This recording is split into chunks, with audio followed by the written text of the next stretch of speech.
This is Optimal Startup Daily, episode 749, 7 Ways to Have a Good Relationship with Your Boss, by Lisa with digtofly.com.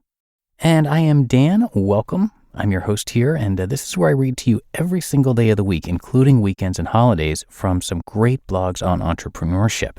And we're going to jump right into today's post now as we optimize your life.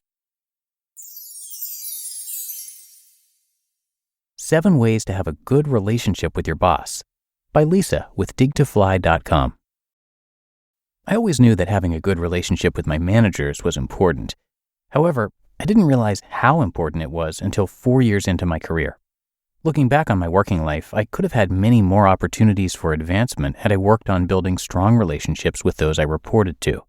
You see, just keeping your head down like I did, staying out of the way, and getting your job done is not a relationship.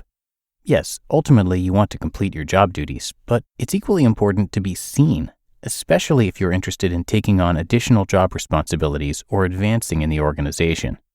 Having a good relationship with your manager is also key to being happy at work.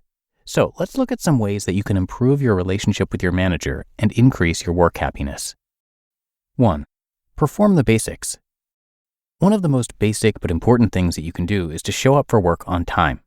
This action alone can count for a large part of having a good working relationship with not only your manager, but also with your coworkers.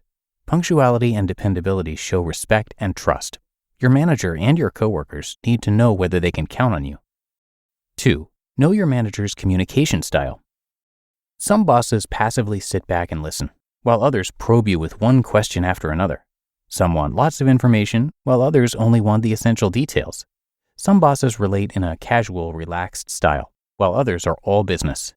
Part of your job is to figure out how your manager operates and relate to him or her accordingly. 3. Make your manager look good. Your job is to make your manager look good.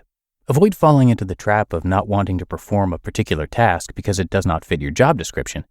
If you're unhappy with the tasks you're performing, set up a meeting and discuss your concerns with your manager. If changes in your job duties cannot be made, you may need to accept that or look for another place of employment. As a side note, I don't know too many people whose job duties haven't changed over time. 4. Know your manager's communication methods. Do you know your boss's favorite communication method? Is it via email, mobile phone, or an organized meeting? Find out what works best for him or her and mostly do that. Limit impromptu visits to his or her office. Unannounced visits can take the focus away from what your boss is currently working on. It wastes time, as your boss has to then regroup and shift his focus back to the prior engagement after you've left. Karl's note. Like Lisa said earlier, this also depends on your boss's needs. She may like that you take time to talk to her. Just pick the right moments, not when she's all stressed out over a big project. 5. Avoid making excuses. Not only does your manager not care about your excuses, he or she doesn't want to hear them. It is your job to get your tasks done and to meet the deadlines set by him or her. Your manager does not have the time to continue to prod you to do your job, a job that you're being paid for. Managers already have enough to deal with without additional work being created for them. 6. Do more than expected. Just doing what is expected of you does not set you apart from other employees. Managers value employees who not only do their jobs, but look for and carry out new and better ways of accomplishing tasks. Be proactive.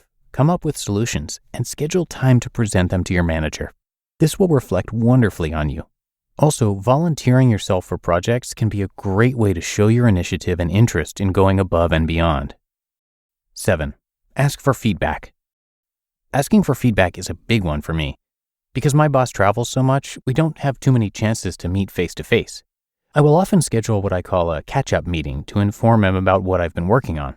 I also submit bi-monthly status reports, which I'm happy to do because I want him to know exactly what I'm doing. Avoid waiting for your 6-month or annual performance appraisal to get feedback on your performance from your manager. Actively solicit it throughout the year. It's through feedback that you will get to know how well of a job your manager thinks you're doing. If your manager thinks you are doing well, there is more of a chance of you keeping your job and getting more job responsibility, raises, and promotions. All relationships take work, including the one that you have with your boss. Communicate often, be respectful, ask questions when you are not clear about what is expected of you, and you will be well on your way to working happy. And 8. Keep a gratitude journal. A gratitude journal is a great way to work on yourself so it's easier to connect with your boss. If you let your inner voice beat you up inside, it makes it hard to connect with others. Just write what you are grateful for and why every day for 30 days. I suggest something like this. I'm grateful for the fresh water that comes out of my sink every morning because it makes a great cup of coffee. I'm lucky to have 10 comfortable pairs of shoes for work because they all fit me well. And I appreciate my neighbor because he always smiles and waves when he sees me.